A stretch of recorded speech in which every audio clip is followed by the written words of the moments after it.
They told Vincent Castellano he had been dead for 92 seconds. Long enough for his heart to stop. Long enough for the devil of Manhattan to disappear from the world he ruled. The first thing he saw when he woke up wasn't a face, or a ceiling, or a doctor. It was a video. Rain blurred the lens, headlights smeared into white scars across the screen. His armored black car smashed through a guardrail and vanished into the river like it had never existed. Then the impossible happened. A small figure stepped into frame, thin, shaking, barely standing. She jumped into the freezing water without hesitation. No backup, no reason, no idea who he was. Vincent watched as she vanished beneath the surface, and for 20 seconds, he thought she had died for nothing. Then she came back, dragging his body behind her. They couldn't identify her. No name, no face, no records. Only one fact remained. The most feared man in New York was alive, because a homeless girl chose not to walk away. The doctors would later say Vincent Castellano had been dead for 92 seconds. But long before that night, Ivy Sullivan had been dying slowly for years. Rain tore through the city like something angry and alive, slamming into concrete, metal, and bone with equal cruelty. Beneath 4th Street Bridge, where the highway roared overhead and the river swallowed secrets without judgment, Ivy curled her body tighter around itself, trying to make herself smaller than she already was. At 27, she weighed barely more than a child. Hunger had hollowed her cheeks. Illness had carved shadows beneath her pale green eyes. And the cold had settled so deep into her bones that she no longer remembered what warmth felt like. The beam of a flashlight sliced through the rain. Still here, Officer Grady's voice dripped with contempt before his boot ever touched her shelter. The cardboard walls collapsed under one careless kick, her world reduced to soaked rags and scattered cans. "Didn't I tell you yesterday to get lost?" Ivy didn't answer. She had learned long ago that silence hurt less than begging. Grady crushed the plastic bag of aluminum cans beneath his heel. A week of searching trash bins, alleyways, and gutters flattened into nothing. "You people are all the same," he sneered. "Garbage that won't take itself out." Her lungs burned as she struggled to stand, coughing hard enough that spots of light danced in her vision. "I'm leaving," she whispered, though they both knew she had nowhere to go. Grady laughed, sharp and ugly. Then he turned away, flashlight beams slashing through the rain one last scene, before disappearing into the night. When the patrol car finally vanished, the world felt too quiet, too empty. Ivy dropped to her knees in the mud and began picking up the crushed cans one by one. Not because they were worth anything anymore, they weren't, but because they were all she had left. Her fingers trembled as they moved, numb and cracked. Skin split open in places that never fully healed. Her hand brushed against the thin chain around her neck. She froze. Tucked beneath her soaked shirt was her mother's silver ring, hanging against her chest, cheap, worn smooth by time, but still whole, still there. Ivy closed her eyes and pressed her palm over it, as if she could summon a voice she hadn't heard in years. "You have to live, Ivy, no matter what." The memory hurt more than the cold. Living like this felt less like survival and more like waiting to disappear. A sound tore through the night. Not thunder, not rain, a scream of tires. Ivy's head snapped up as headlights flared above the bridge. Metal shrieked against metal. For a split second, the world seemed to hold its breath. Then the guardrail shattered. A black car, sleek, massive, impossibly expensive, burst through the barrier and hung suspended in midair. Rain exploded around it, turning the moment surreal, unreal, like a scene from someone else's life. Gravity remembered. The car plunged nose first into the river with a sound like a bomb. Water shot high into the air, crashing back toward the bank where Ivy stood frozen, mud and rain soaking her already ruined clothes. She watched, unable to move. As the vehicle sank, black water swallowed the front first, then crept higher, relentless and patient. Through the distorted glass, she saw a shape slumped over the steering wheel, large, motionless. On the highway above, horns blared. Someone screamed. Somewhere, someone was dialing emergency services. But down here, under the bridge, there was only Ivy and the river. She took a step back. The man in the car could be anyone. A billionaire, a criminal, a monster. Someone who had lived a life so far removed from hers that they might as well have been from another world entirely. Someone who might deserve saving. Someone who might not her problem. Ivy turned away. She made it 3 steps before stopping. Because no one else was there. No hero, no rescuer, no miracle on the way. Just her. Her chest tightened as a familiar voice echoed in her head, cruel and convincing. You're nothing. You don't matter. You can't even save yourself. She looked back at the river. The car was sinking fast now. Seconds mattered. Maybe less. Ivy swallowed hard. If she walked away, no one would blame her. No one would ever even know she'd been there. The world had been looking through her for years. Her fingers curled into fists. Slowly, deliberately, she pulled off her soaked jacket and let it fall into the mud. Then her shoes. She stood there in thin, torn clothes, shivering violently, staring at the black water waiting for her. She didn't know who the man was. She didn't know if he was good or evil. She didn't know if he deserved to live. She only knew this if she did nothing. He would die. And if she ran now, she would carry that death with her forever. Ivy drew in a breath that burned her diseased lungs and stepped forward. The river swallowed her whole. Cold slammed into her like a living thing, knocking the air from her chest. Her body locked instantly, shock screaming through every nerve. She sank beneath the surface, darkness closing around her, water forcing its way into her mouth and nose. Her lungs screamed, her vision blurred. The lights from above fractured and vanished. For a terrifying moment, Ivy thought this was it. Then instinct raw, stubborn, furious ignited inside her. She kicked, arms flailed, muscles burned. Pain exploded through her chest as she forced her body to remember how to move, how to fight. She pushed against the darkness, toward the faint shape sinking deeper below. As the river dragged her down, Ivy clung to one desperate thought. If she was going to die tonight, she would not die as nothing. The lights disappeared completely, and Ivy sank into blackness. If this story touched your heart, follow the channel to enjoy many more heart-stirring stories every week. The river swallowed Ivy whole, cold wrapped around her body like iron chains, crushing the breath from her lungs and driving a scream back down her throat. For a heartbeat, maybe 2, her mind emptied completely. There was only pain, a violent, blinding shock that locked her muscles and dragged her downward, deeper into the black water where light did not exist and mercy never followed. She sank. Water forced its way into her mouth and nose, burning as if it carried needles instead of rain. Panic surged, wild and absolute. Her arms refused to move. Her legs felt like dead weight. In that suffocating darkness, Ivy understood how easy it would be to let go.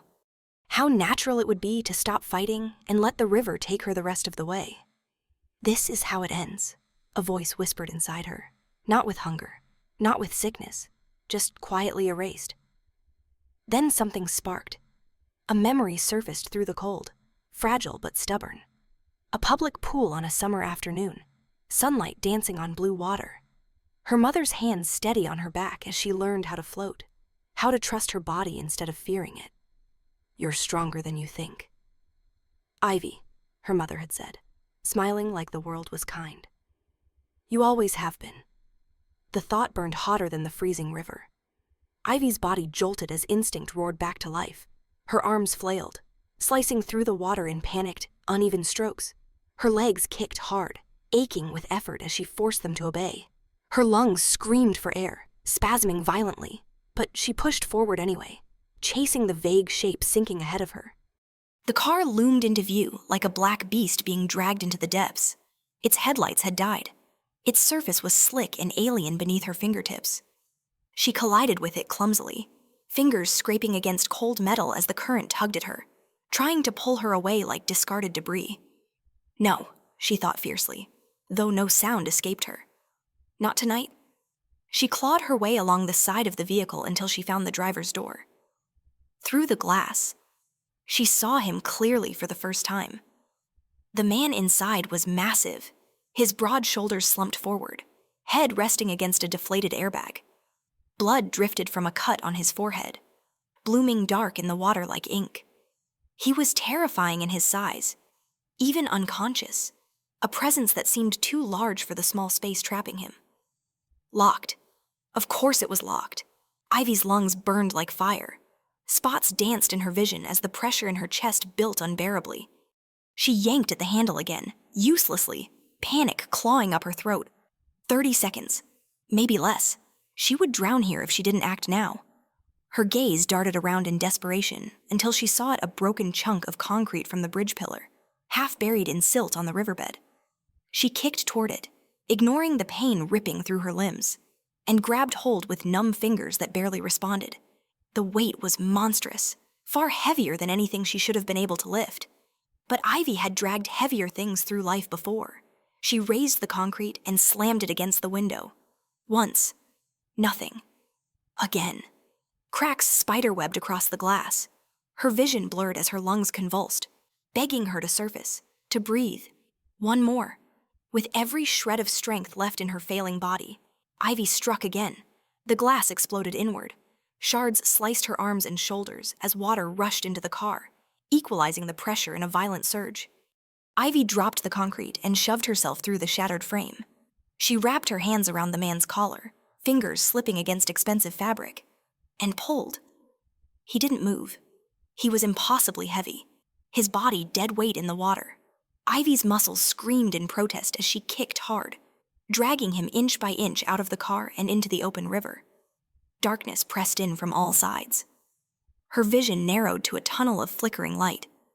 I can't do this. The thought hit her like a blow, but another followed, quieter and more dangerous. You have to. She kicked again, and again. Every stroke felt like a lifetime. Her chest burned so fiercely she thought it might tear apart, just when she was certain she couldn't hold on another second. Her head broke the surface. Air crashed into her lungs in a violent gasp. She choked, coughing up river water, body shaking uncontrollably, but she did not let go. Ivy dragged the man toward the bank, stroke by trembling stroke, the current fighting her every movement. Her strength was gone. Her vision blurred. Lights exploded behind her eyes as she scraped her knees against mud and stone, and finally, impossibly, hauled his body onto solid ground. She collapsed beside him. Rain hammered down mercilessly as Ivy lay there gasping, her chest heaving, limbs shaking so hard she couldn't stop them. The world spun above her, gray and endless. She turned her head weakly, checking for the rise and fall of his chest. For a terrible second, there was nothing. Then he coughed. Water spilled from his mouth as his body jerked, breath dragging back into him in a harsh, broken gasp. Relief hit Ivy so hard it hurt. She laughed weakly, the sound dissolving into another fit of coughing that left a metallic taste in her mouth. Sirens wailed in the distance now, growing closer. Fear replaced relief instantly. Police. Questions. Papers she didn't have. Faces she didn't want to see again. Grady? Ivy forced her battered body to move. Every inch of her screamed in protest as she rolled onto her hands and knees and began crawling toward the darkness beneath the bridge. Mud soaked her clothes. Gravel tore into her skin. She didn't stop. She looked back once. Rescue lights flashed across the riverbank. Figures surrounded the man she had pulled from the water, hands pressing on his chest, breaths forced into his lungs. He coughed again, stronger this time. Alive. Something inside Ivy loosened a tight, painful knot she hadn't realized she was carrying. She had done it. A homeless nobody, invisible to the world, had pulled a stranger back from death. Ivy turned away and disappeared into the shadows beneath the bridge, slipping into the rain-soaked darkness as if she had never been there at all. Above her, unseen and indifferent, a traffic camera recorded everything. Vincent Castellano woke to silence so complete it felt unnatural. No traffic, no rain, no distant sirens bleeding into the night. Only the low, steady rhythm of a heart monitor and the faint scent of antiseptic in the air. His eyes opened slowly, vision blurring before sharpening into a stark white ceiling he recognized instantly. This was not a public hospital. This was one of his places, one of the rooms no one entered without permission. Pain followed awareness. It bloomed behind his eyes and radiated down his spine, sharp enough to remind him that he was alive and that something had gone terribly wrong. Vincent tried to sit up. His body refused. A firm hand pressed against his shoulder, holding him down. "Don't," a familiar voice said, tight with strain. "You almost died." Marco stood beside the bed, beard untrimmed, eyes rimmed with exhaustion. 15 years at Vincent's side had hardened him against blood, bullets, and bodies on the floor. Yet now, there was something in his gaze Vincent had rarely seen before. Fear. "What happened?" Vincent asked. His voice came out rough, scraped raw as if he had swallowed the river itself. Marco hesitated, just long enough to tell Vincent the truth would not be simple. "Your brakes were cut. Clean work, professional. Someone wanted you dead." The memory slammed back into Vincent without warning. Rain streaking across the windshield. The sudden softness beneath his foot where resistance should have been. The guardrail rushing toward him too fast. Black water swallowing everything. Vincent closed his eyes briefly, breathing through the pain. Betrayal was not new to him. Attempts on his life were a cost of doing business. But something else lingered at the edge of his thoughts, indistinct yet persistent. Hands, small hands, gripping his collar. "Who pulled me out of the car?" he asked quietly. Marco's silence stretched until it filled the room. "That's the part you need to see," he finally said, reaching for a tablet on the nearby table. The screen came to life in Marco's hands as he passed it over. Vincent took it, fingers steady despite the dull ache pulsing through his skull. He pressed play. Rain blurred the footage, streaking the image into a wash of gray and white. He watched his own car smash through the guardrail, watched it vanish into the river like a stone. He felt nothing at first. He had watched worse. Then a figure appeared, small, thin, barely more than a shadow at the edge of the frame. The woman stepped into view without hesitation and jumped. Vincent leaned forward despite the pain, eyes locked on the screen. The figure vanished beneath the water. Seconds passed. 10, 20. Too many. His jaw tightened as he watched, a strange tension building in his chest. She should have drowned, but she didn't. The woman surfaced again, dragging his body behind her, even through the blur, even through the distance. The effort was unmistakable. Her movements were desperate, uneven, driven by something beyond reason. Vincent watched as she hauled him to the riverbank, collapsed beside him, shaking violently. And then when help arrived, she crawled away. She disappeared into the darkness beneath the bridge, as if the river had swallowed her back. Vincent froze the frame just before she vanished. The image was distorted by rain and shadow, her face impossible to make out. All that remained was the outline of her body and the undeniable truth of what she had done. "That woman saved your life," Marco said quietly. "Traffic cameras caught everything. No name, no records. We think she was living under the bridge." Under the bridge. The words settled heavily in Vincent's mind. He had passed places like that countless times without looking down, without wondering who survived in the shadows beneath his city. "You're alive because she didn't walk away," Marco continued. "Whoever she is, she paid for it.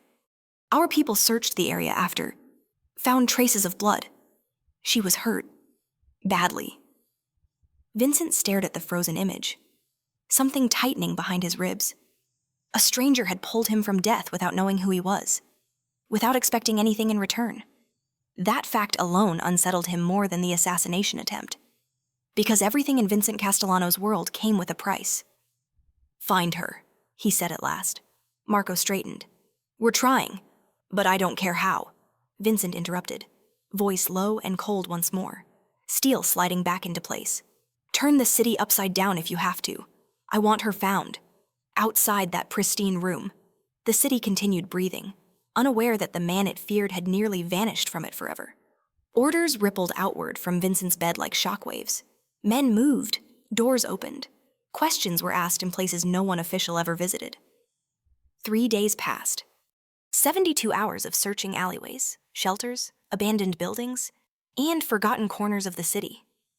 They found whispers, rumors, a name some of the homeless used when they spoke of a quiet girl beneath the bridge. The ghost. Leo found her just before dawn on the 3rd day. She was curled behind a dumpster in a narrow alley not far from 4th Street Bridge, her body shaking violently despite the heat radiating from her skin. Her lips were tinged blue, breath shallow and wet, each inhale sounding like a losing battle. When she coughed, blood stained the ground beneath her. Leo knelt beside her, heart sinking. He had seen death up close before. This was too close. "She's dying," he said into the phone moments later. His voice tight as Vincent listened from his bed. Silence stretched across the line, heavy and dangerous. Then Vincent spoke, and for the first time since he had woken up, something in his voice shifted. "Bring her to me," he said. "Now." Leo pulled off his jacket and wrapped it around the woman's frail body. She was lighter than she should have been, lighter than made sense considering what she had done. As he lifted her, Leo felt the weight of Vincent's unspoken command settle over him. The woman who had dragged the Devil of Manhattan back from death was not allowed to die. Ivy drifted in and out of consciousness as the city rushed past her in fragments of sound and light. Sirens wailed somewhere far away, not the kind that hunted her, but sharper, faster, urgent in a way she barely recognized. Warmth wrapped around her shoulders, someone's jacket, heavy and unfamiliar, yet the cold inside her refused to loosen its grip.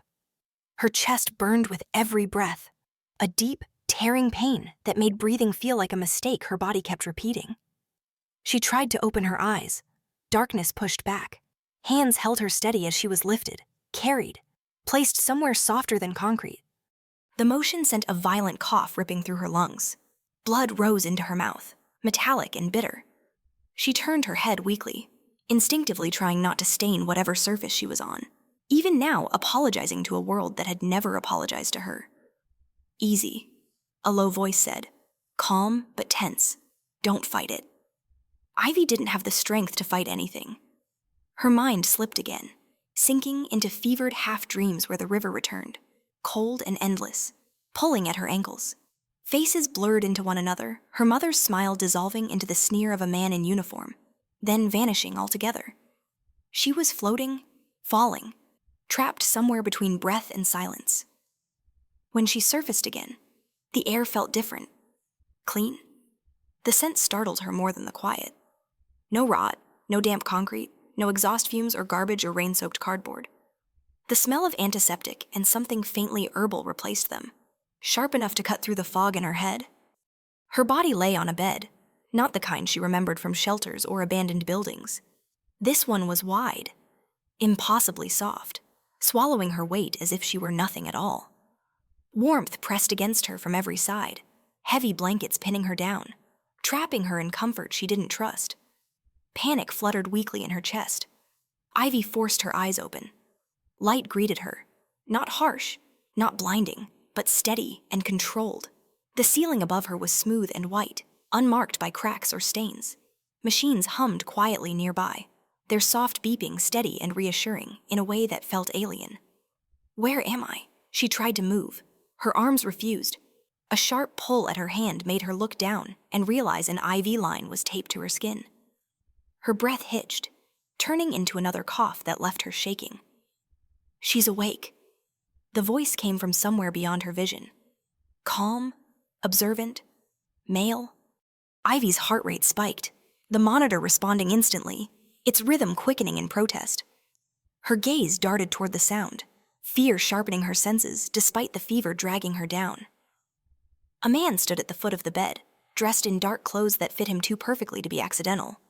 He wasn't young, but not old either, his face lined in the way of someone who had seen things and survived them without softening. His eyes flicked briefly to the monitor before returning to her face. "You're safe," he said, though the words sounded less like comfort and more like an assessment. "You have severe pneumonia, hypothermia, and internal bleeding in your lungs. If you had stayed out there another hour, you wouldn't have made it. Safe." The word rang hollow. Ivy swallowed, throat raw. "Where?" The question came out barely louder than a breath. Before he could answer, the door opened. The room seemed to change the moment he stepped inside. He was tall, so tall he had to duck his head slightly beneath the doorway, and built like someone carved from stone rather than flesh. His presence filled the space effortlessly, command radiating from him without a single word spoken. Dark hair, sharp features, eyes the color of steel under storm clouds. Ivy's breath caught painfully in her chest. She knew him. even though she had seen him only through rain, darkness, and water distorted by panic.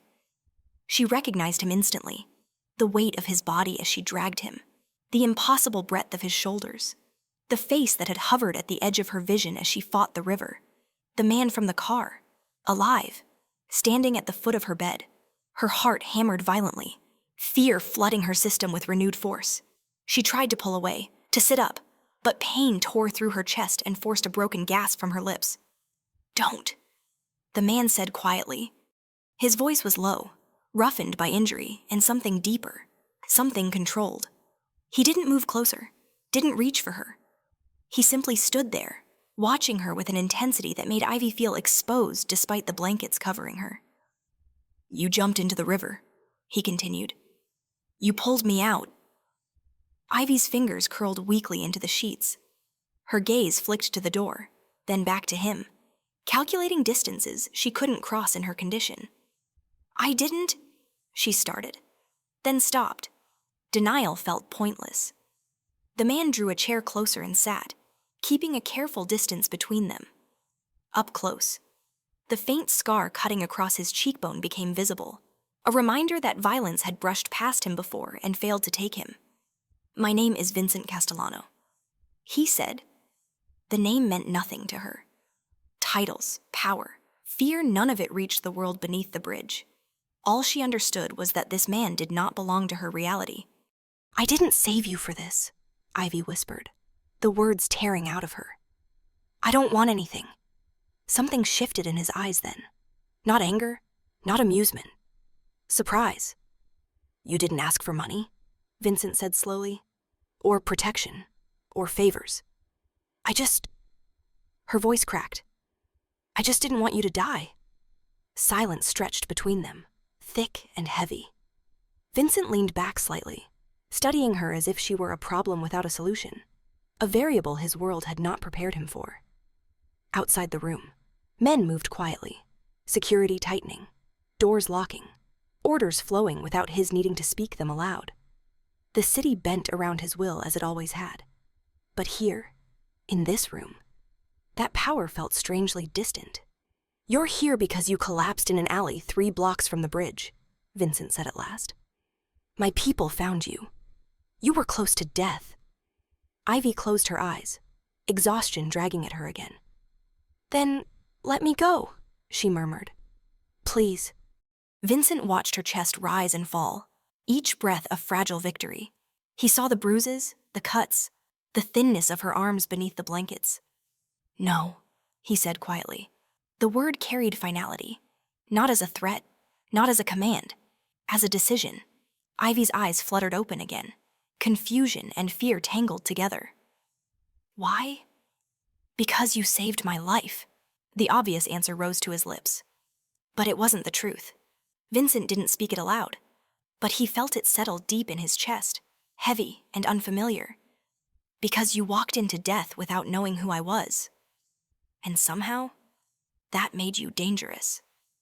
As Ivy slipped back into uneasy sleep, Vincent remained seated beside her bed, watching the ghost who had crossed into his world and realizing, perhaps too late, that neither of them would leave unchanged.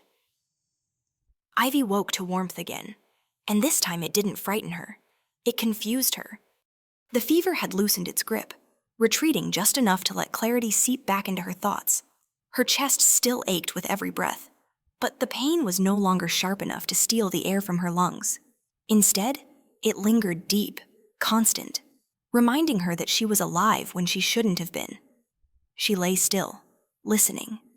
The room breathed quietly around her. Machines hummed in controlled rhythms. Somewhere beyond the walls, footsteps moved with purpose, unhurried and disciplined. This was not a place built for chaos. It was designed for control. Ivy turned her head slowly. Vincent was there. He sat in the same chair beside her bed, posture relaxed yet alert, as if sleep had never occurred to him. The low light traced the hard lines of his face, softening nothing, revealing everything. His attention was not on her at first. He was reading something on a tablet, brow slightly furrowed, jaw set in concentration. For a moment, she simply watched him. He did not belong here, not in her life, not in this room with her. Everything about him spoke of distance money, power, danger carefully contained behind expensive fabric and colder eyes. He was a man who decided the fates of others with a word. And yet, here he was. When he sensed her gaze, his eyes lifted immediately, locking onto hers with unsettling precision. "You're awake," he said. Not a question. Ivy swallowed. Her throat was dry, her voice weak when she spoke. How long? 2 days. The number hit her harder than she expected. 2 days lost to darkness. 2 days she had not been surviving on her own terms. Panic flickered through her chest, tightening her breath. "I need to go," she said, pushing against the mattress. Pain flared in response, sharp enough to force a hiss from her lips as her body protested violently. Vincent was on his feet in an instant, not touching her, but close enough that she could feel the heat of his presence. "You can't," he said calmly.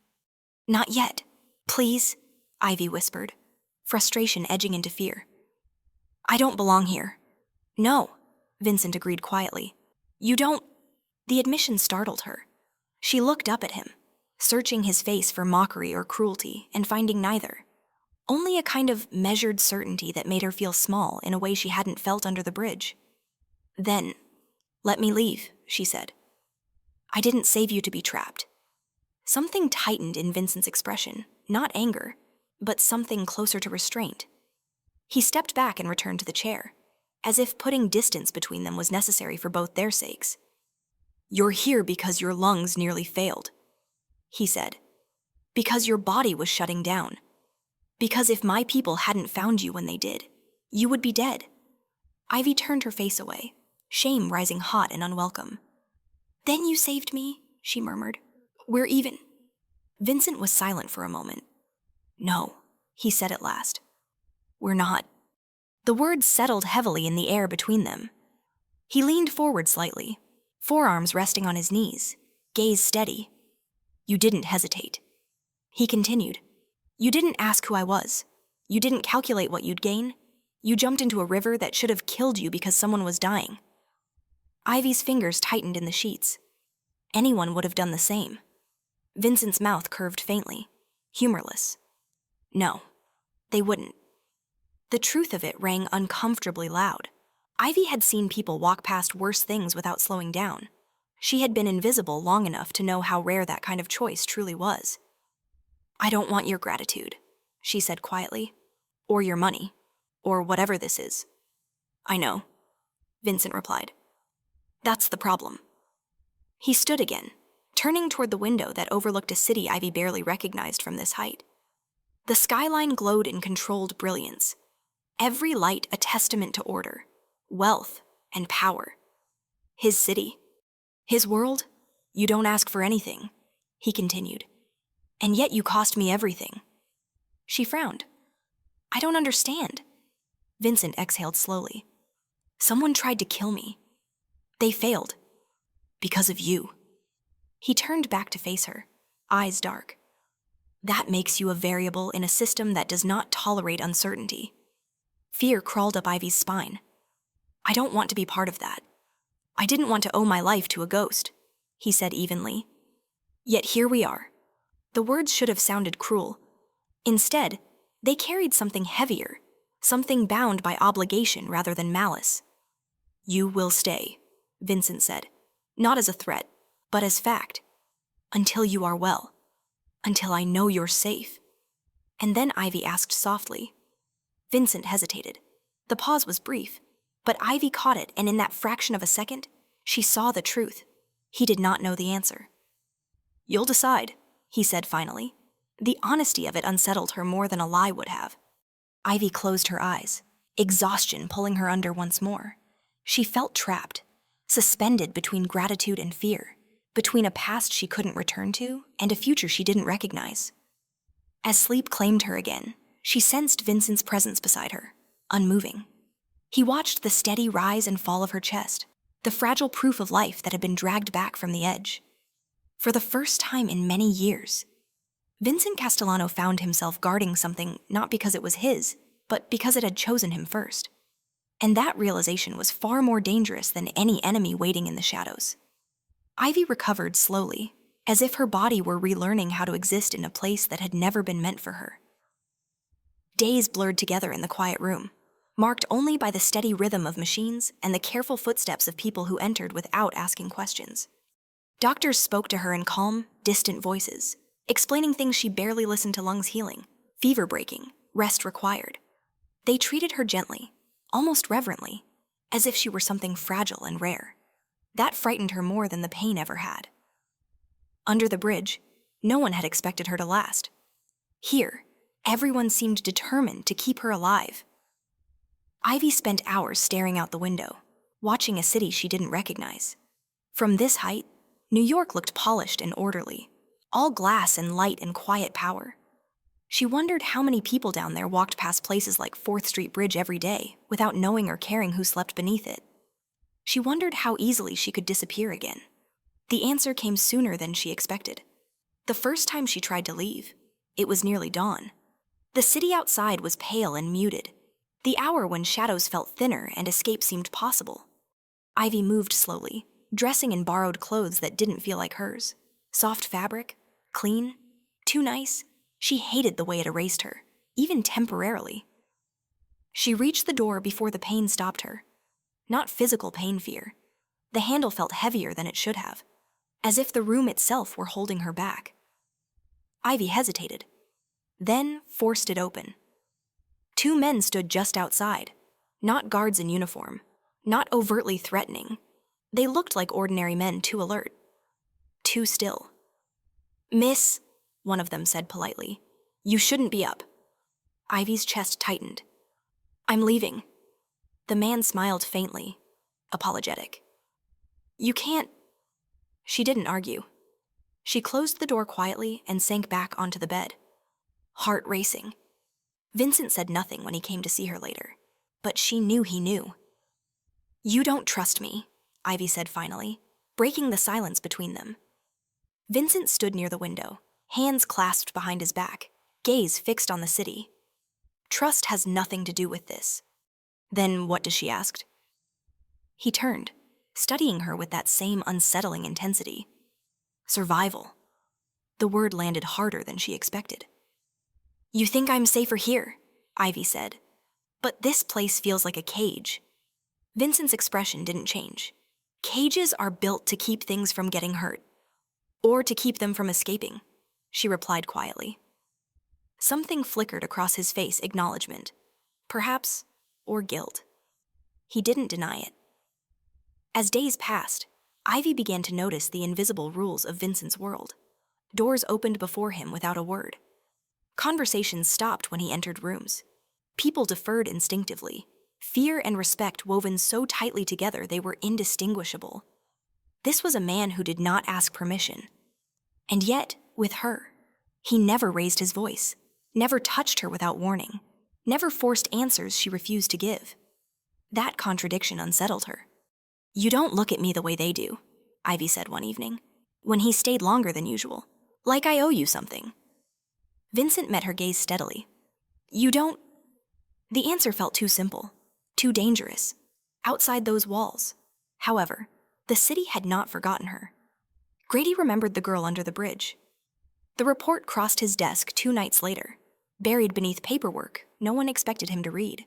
Traffic incident, high-profile rescue, unidentified female involved, 4th Street Bridge. Something twisted unpleasantly in his gut.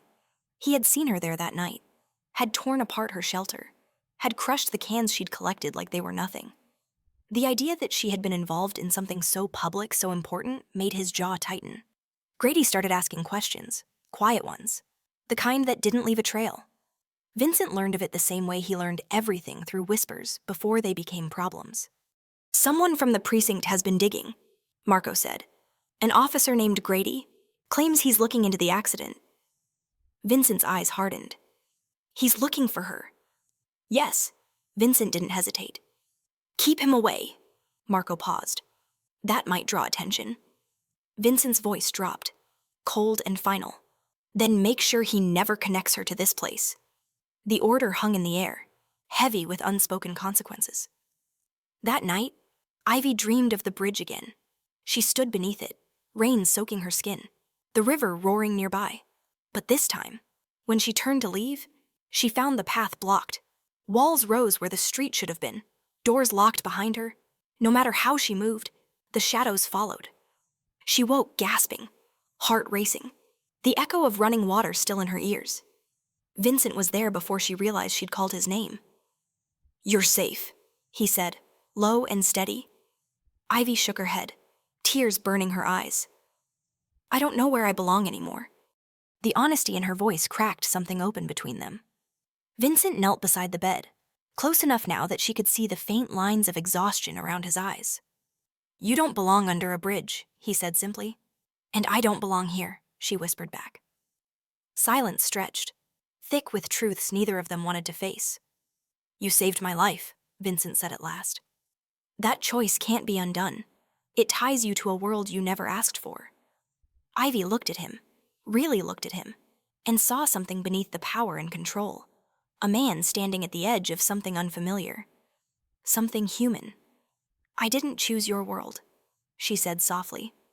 "I chose not to let someone die." Vincent held her gaze, the weight of that choice settling between them like a living thing. And for the first time since the river, Ivy realized the most dangerous part of surviving wasn't the cold or the hunger. It was what came after when walking away was no longer an option, and staying meant becoming something else entirely. The city began to notice the silence. In Vincent Castellano's world, silence never meant peace. It meant something was moving beneath the surface, gathering momentum. Orders were carried out without questions. Meetings ended early. Men who usually spoke freely lowered their voices when Vincent entered the room, as if the air itself had learned to be careful. Ivy felt the change before anyone told her. It crept into the room with Vincent when he visited, settling into the pauses between his words, the way his eyes scanned doors and corners with sharpened attention. The calm he carried was no longer effortless. It was deliberate, built. "You're watching me like something's coming," Ivy said quietly one afternoon, breaking the stillness between them. Vincent didn't deny it. "Something already has." She studied him, fingers curled around the edge of the blanket. "Is it because of me?" The question hovered, fragile and dangerous. Vincent met her gaze. For a moment, the man who ruled Manhattan considered lying. It would have been easier, kinder. But Ivy had never been protected by kindness disguised as falsehood. "Yes," he said. The word landed softly and detonated all the same. Ivy's breath caught. "Then I should leave." "You can't," Vincent replied immediately. Too fast, too honest. "Because it's dangerous," she asked. "Because it already is." The truth settled into her bones. Ivy had known, on some level, that this couldn't last, that borrowed safety always came with a price. But hearing it aloud turned the fear into something solid. "What aren't you telling me?" she asked. Vincent turned away, moving toward the window as if distance might make the words easier to control. "Someone tried to kill me," he said, "and they're still watching." She swallowed. "And now they know about me." "They don't," he said. Then, after a pause, "Not yet." That night, Ivy couldn't sleep. She lay awake listening to the hum of the building, the soft steps outside her door, the faint city noise drifting in through layers of glass and steel. Safety surrounded her like a shell, but she had lived too long without it to trust it fully. A sound reached her just past midnight. Footsteps. Not the quiet, measured kind she had grown used to. These were hurried, sharp. Voices followed, low and urgent. Ivy sat up, heart pounding. The door opened without warning, and Vincent stepped inside, his expression hard, controlled, lethal in a way she hadn't seen before. "Get up," he said softly. "Now." Fear spiked through her. "What's happening?" He crossed the room in 2 strides, gripping her wrist not roughly, but firmly enough that she felt the tremor beneath his touch. Someone was asking questions near 4th Street Bridge. He said, "A police officer." Her blood ran cold. "Grady," she whispered. Vincent's eyes snapped to hers. "You know him." "He knows me," Ivy said. She stopped, memories burning behind her eyes. "He won't stop." Vincent's jaw tightened. "Neither will I." He led her through a private corridor Ivy hadn't known existed. the building unfolding into layers she'd never seen. Security lights glowed softly overhead. Men stepped aside as Vincent passed, expressions shifting when they saw Ivy at his side. Word spread without sound. They reached a room deeper within the structure, smaller, windowless, shielded. Vincent closed the door behind them and finally released her wrist. "You're safe here," he said. "For how long?" Ivy asked. The silence that followed was answer enough. Somewhere across the city, Grady stood under flickering streetlights, staring at the dark water beneath 4th Street Bridge. The girl had disappeared, but traces remained. Blood, footprints, questions no one wanted him to ask. Someone had taken her. Grady smiled thinly. "Back in the safe room?" Ivy paced despite the ache in her chest. "You said I don't owe you anything," she said, voice trembling. "But this feels like a war I never agreed to." Vincent watched her, something tight and unreadable in his eyes. "I didn't choose this either." "You always have choices," she shot back. "You just don't like the ones that cost you." The words struck deeper than she intended. Vincent's gaze sharpened, not with anger, but recognition. "You think I haven't paid?" he asked quietly. Ivy stopped, looked at him. Really looked. At the scars, the exhaustion, the weight he carried like armor. For the first time, she wondered what it had cost him to become the man everyone feared. "I don't want to be your weakness," she said softly. Vincent stepped closer, close enough that she could feel the gravity of him again. "You're not... Then why does it feel like everything's closing in because of me?" He didn't answer immediately. When he did, his voice was low and unguarded. "Because you're the only thing in this world I didn't see coming." The confession hung between them, raw and unpolished. Ivy's breath shook. "Then let me go, before someone gets hurt." Vincent's eyes darkened. "It's too late for that." Outside, engines started, orders were given, lines were crossed. And as the city shifted toward violence, Ivy realized the truth she had been avoiding since the river. Saving Vincent's life hadn't ended her suffering. It had only moved her into the line of fire. The city didn't sleep that night. It held its breath. From the windows of the building, Ivy watched the streets below shift with unfamiliar tension. Cars moved differently, slower, deliberate. Men appeared where there had been none before, lingering at corners, speaking into phones, eyes always scanning. This wasn't the chaos she knew from the streets. This was something colder, organized, predatory. Vincent had turned his world inward. He hadn't left her side since moving her to the secure room. Not once. When he wasn't physically present, she felt him everywhere, in the silent guards outside the door, in the locked elevators, in the way every corridor seemed to bend around his will. Safety, she realized, came with an unbearable weight. "You're preparing for something," Ivy said softly, breaking the silence that had stretched too long. Vincent stood near the door, jacket discarded, sleeves rolled up, hands clasped behind his back. The posture was familiar now, controlled, restrained, dangerous in its calm. "I already am. For me," she said. He didn't deny it. Ivy's chest tightened. "You said I wasn't your weakness. You're not." Vincent replied. "You're my responsibility." The word struck deeper than any declaration could have. Responsibility wasn't romantic. It wasn't soft. It was a promise sharpened by consequence. A knock came at the door, 3 precise taps. Marco stepped inside, face grim. "We have confirmation. Moretti's people have been watching the bridge area for days. Grady led them there." Ivy's heart dropped. "You're saying he sold me?" "Yes," Marco said, "and Moretti knows now that someone pulled you out of that alley." Silence fell heavy and suffocating. Vincent's jaw clenched, the muscle there tightening like coiled wire. "How close?" "Too close," Marco answered. "They think you're hiding something. Someone..." Ivy felt the truth settle with brutal clarity. "Then this ends with me," she said. "You can let me go. I disappear. They lose interest." Vincent turned sharply, eyes blazing. "No, you said they don't know who I am," she insisted. "I can make sure they never do." "You won't survive that," he said coldly. "I survived worse," Ivy shot back, voice shaking but resolute. "I lived under a bridge. I survived hunger, sickness, people like Grady. Don't tell me I can't disappear. Vincent stepped toward her, closing the distance in 2 long strides. You survived because you were invisible, he said. You're not anymore. The truth of it stole her breath. I won't trade your life for mine, Ivy whispered.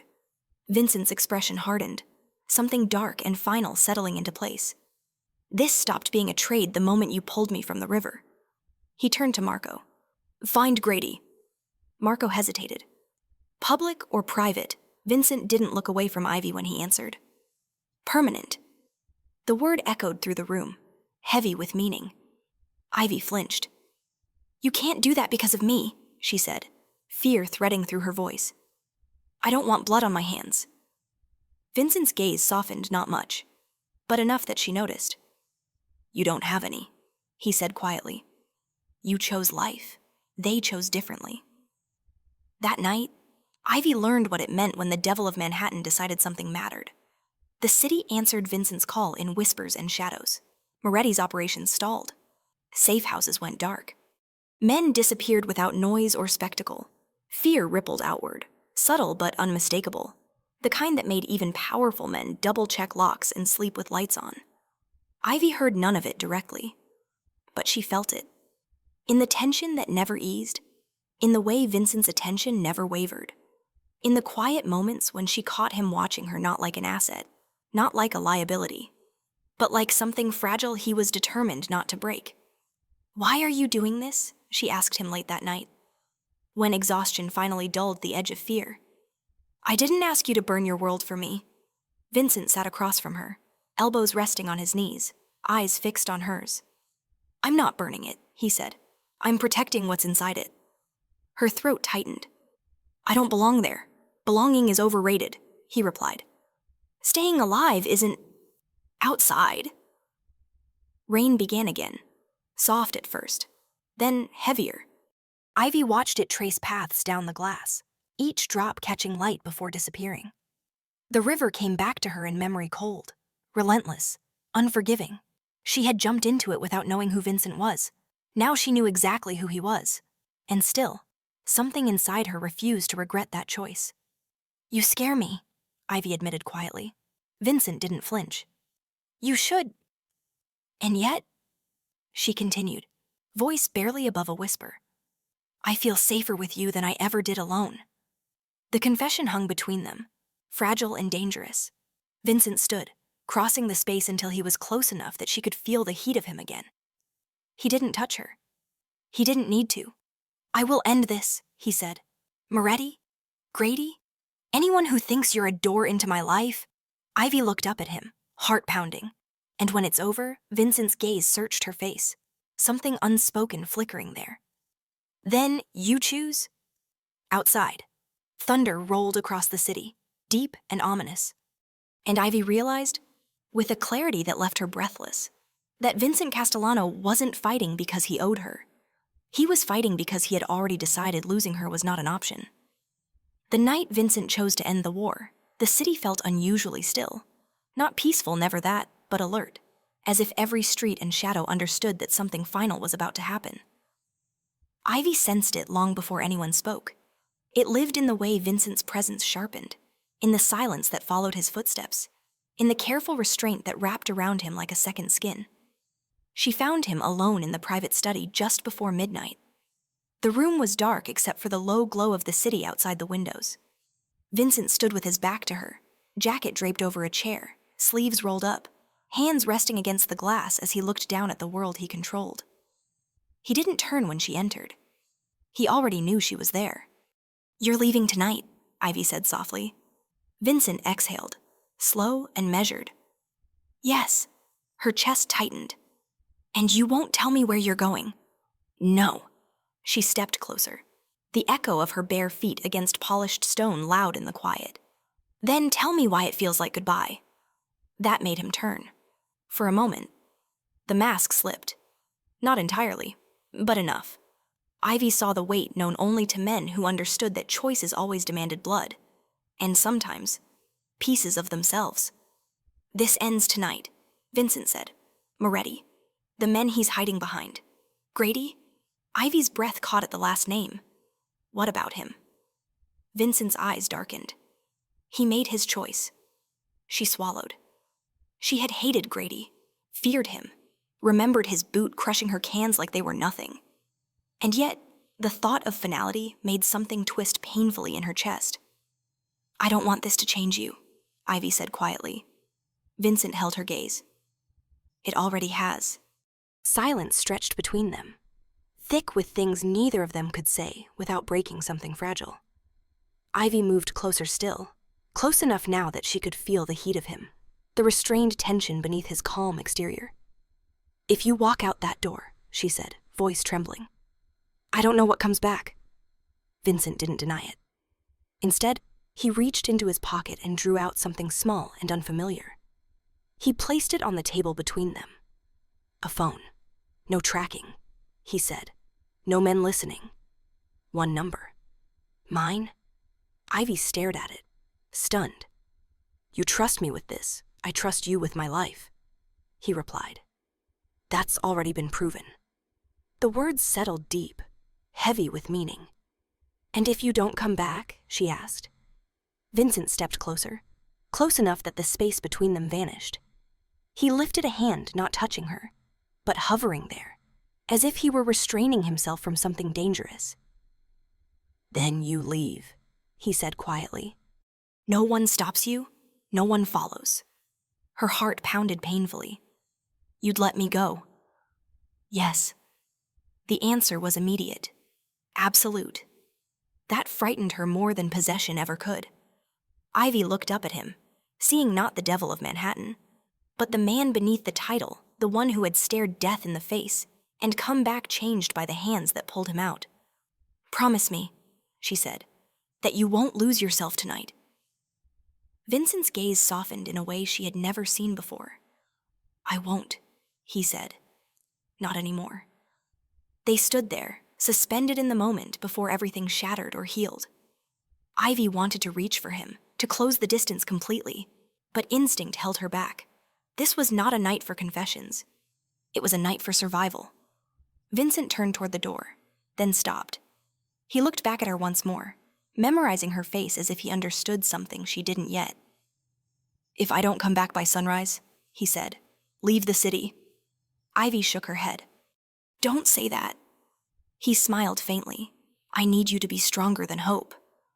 The door closed behind him with a soft finality. The hours that followed stretched endlessly. Ivy sat by the window, phone clutched in her hand, watching the city lights flicker and shift. Somewhere out there, men were moving, lines were being crossed, lives were ending. She felt helpless in a way she hadn't since the night under the bridge, waiting for a world that never looked back. A sound broke the silence just before dawn. Her phone vibrated. One message. It's done. Relief flooded her so suddenly it left her breathless. She sank back into the chair, heart racing, tears burning behind her eyes. Minutes later, footsteps echoed in the hall. Vincent entered quietly, blood gone from his hands but not from his eyes. He looked exhausted bone deep, the kind of weariness that no sleep could touch. He closed the door behind him and leaned against it, as if the act of standing upright had finally caught up with him. Ivy crossed the room without thinking. She stopped just short of him, searching his face. Is it over? Yes. And Grady Vincent nodded once. The answer was enough. Ivy pressed her palm against his chest, feeling the steady beat beneath her hand. Alive. Here. The miracle she had pulled from the river, breathing beneath her touch. You came back, she whispered. Vincent covered her hand with his own, fingers closing gently, possessively but not trapping her. I told you, he said. I don't walk away from what matters. Emotions surged too fast for Ivy to contain it. Tears spilled freely now, hot and unrestrained. She hadn't cried like this in years, not from fear, not from hunger, not even from pain. Vincent watched her, something raw breaking through his control. He lifted his other hand and brushed a tear from her cheek with surprising tenderness. This ends tomorrow, he said softly. And when the sun comes up, you decide who you want to be. Ivy looked up at him, heart aching with the weight of that choice. For the first time since the river, she realized something quietly, undeniably true. She wasn't standing on the edge of survival anymore. She was standing on the edge of a life she never believed she was allowed to have. Morning arrived without ceremony. No sirens, no gunshots, no breaking news tearing the city open. Just pale sunlight slipping through the tall windows, touching the edges of the room like a promise kept quietly. Ivy woke with the unfamiliar feeling of safety still intact, the kind that didn't vanish the moment she opened her eyes. Vincent was asleep beside her. Not in the chair this time, not standing guard like a shadow carved from stone, but seated on the edge of the bed, head bowed slightly, one hand resting near hers as if he had fallen there by accident and never corrected it. His breathing was slow, even. The sharp control that defined him had softened, just enough to reveal the man beneath. For a long moment, Ivy simply watched him. This was the same man who had ruled Manhattan through fear and precision, the same man who had crossed lines no one else dared to touch. And yet here he was, exhausted, human, alive because she had chosen not to walk away. She shifted slightly, careful not to wake him, but Vincent stirred anyway. His eyes opened instantly, alert even in sleep, before recognition settled in and the tension eased. "You're awake," he said quietly. Ivy nodded. "You stayed?" "Yes." The simplicity of the answer warmed her more than the sunlight ever could. They didn't speak for a while. The silence between them felt different now, not heavy, not dangerous. It was the kind that existed only when nothing needed defending. "It's over," Vincent said at last. "Moretti's network is gone. The men who followed him have scattered. No one will come looking for you. For you." The words mattered. Ivy exhaled slowly, the weight she'd been carrying for so long finally loosening. "And you?" she asked. "What happens to the devil of Manhattan?" A faint smile touched Vincent's mouth. "He survives," he said, "as he always has." She studied his face, searching for the sharp edges she had come to recognize. They were still there. They always would be, but they no longer felt like walls meant to keep her out. "I've been thinking," Ivy said softly. Vincent turned fully toward her, giving her his complete attention in a way that made her chest tighten. "About leaving." "Yes," she admitted. "And about staying." He didn't interrupt, didn't push, didn't try to sway her. He had promised her the choice, and for once, power remained silent. "I spent so long just trying not to disappear." Ivy continued. "Under that bridge, every day felt like I was already gone. Saving you didn't make me brave. It just reminded me that I still existed." Vincent listened, unmoving. "I don't want to be protected like something fragile," she said. "I don't want to be hidden." "I wouldn't ask you to be," he replied. She met his eyes. "And I don't want to run anymore." The truth settled between them, quiet and irreversible. Vincent reached for her hand then, slow enough that she could pull away if she wanted. When his fingers closed around hers, it wasn't possession. It was grounding, steady, real. "You don't belong under a bridge," he said again. "And I don't belong in your shadow." Ivy answered gently. A corner of his mouth lifted. "Then don't stand there." They stood together at the window later, watching the city wake fully. The streets below moved with familiar urgency, unaware of the war that had ended hours before. Vincent's city remained what it had always been: sharp, dangerous, alive, but for the first time, Ivy didn't feel like it was something she had to survive. "I want to help," she said suddenly. Vincent glanced at her. "With what?" "With people like me," she replied. "The ones who fall through everything. The ones no one sees." Understanding dawned slowly in his eyes. Not surprise. Something closer to respect. "There are ways," he said thoughtfully. "Quiet ones. Effective ones." She smiled. "I figured you'd know." Days turned into weeks. Ivy moved into a space of her own, not hidden, not guarded by silent men at every door, but secure in a way that allowed her to breathe. She learned the city from above and below, from boardrooms and shelters, from places Vincent had once ruled without ever touching. And Vincent changed, subtly, irrevocably. He still commanded fear when he needed to, still made hard decisions without hesitation. But the violence no longer defined the center of his world. Something steadier had taken its place, something that had pulled him from the river and refused to let go. One evening, as the city glowed gold beneath a setting sun, Ivy stood beside him on the rooftop where it had all begun to feel real. "You know," she said, fingers brushing the scar on his cheek, "I didn't save you because you were powerful." Vincent caught her hand, pressing it gently against his chest. "I know. I saved you because you were alive." His heart beat steadily beneath her palm. "And I stayed," she added, "because you never tried to own me." Vincent leaned down, resting his forehead against hers. "I didn't want to own you," he said quietly. "I wanted you to choose." She smiled then, soft and certain. "I did." Below them, the city carried on loud, relentless, unforgiving. But above it, in that moment, Ivy understood something she had never believed possible. She had not escaped her past by being saved. She had built her future by choosing to live. And Vincent Castellano, the man the world feared, had finally learned that the greatest power he would ever hold was the one who chose to stand beside him, not out of debt, not out of fear, but out of love.